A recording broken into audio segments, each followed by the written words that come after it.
এই স্বৈরাচার সরকারের কিছু দোসর যারা আমাদের অন্যায়ভাবে সেনাবাহিনী থেকে চাকরিচ্যুত করেছে, চাকরিচ্যুত করার পরে বসিয়ে দিয়েছে রাস্তায়। আমাদের অধিকার আমরা ফেরত চাই, আর না হলে আমাদেরকে আপনারা গুলি করে ফেলেন, মেরে ফেলেন, বুক ছিঁড়ে ফেলবো, মেরে ফেলেন, গুলি করেন, না হলে আমাদের অধিকার ফেরত দেন। কারণ আমরা কোনো অন্যায় করিনি।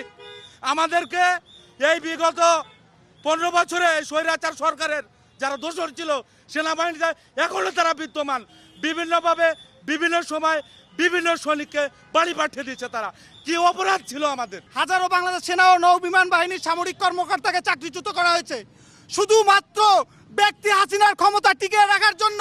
এই বাংলাদেশে একজন মাত্র ব্যক্তির ক্ষমতা টিকিয়ে রাখার জন্য এই বাংলাদেশ সেনাবাহিনী এবং নৌবাহিনী এবং বিমান বাহিনীর হাজারো সাইলার এবং অফিসারের চাকরিচ্যুত করেছে বিনা অপরাধে। আমি দীর্ঘ 51 দিন অন্ধকার প্রকোষ্ঠে ছিলাম। আমাকে বলা হয়েছিল আমি সিনিয়র অর্ডার ভাইলেট করছি, কিন্তু আমি আদৌ যেই সিনিয়র বলছিল যে আমি অর্ডার ভাইলেট করছি সে আদৌ সত্যি বলছে কিনা সেটাও জাস্টিফাই করে নাই। আজকে আমার মতো হাজারো সাইলার এবং অফিসার আজকে এই নির্যাতিত সরকারের নির্যাতিতের কবলে পড়ে, ফ্যাসিবাদের কবলে পড়ে চাকরিচ্যুত। আমি আমার অধিকার ফিরে যাই। কি দোষ ছিল আমার? কেন এত কষ্ট আমাদের? কেন বাচ্চা নিয়ে আজকে আমরা রাজপথে নেমেছি? কেন সরকারের চোখে পড়ে না? কেন সেনাপ্রধানের চোখে পড়ে না? কি দোষ ছিল আমার স্বামীর? বিনা অপরাধে বিনা দোষে আমার স্বামীকে চাকরিচ্যুত করা হয়েছে। আমি আমার স্বামীর ইউনিফর্ম ফিরে চাই, আমার স্বামীর যোগ্য সম্মান ফিরে চাই। এতগুলো ভাই যারা আছে, যারা ভাবিরা আছে, সবাই এসেছে আমরা তাদের স্বামী এবং তাদের সম্মান ফিরে দেওয়ার জন্য।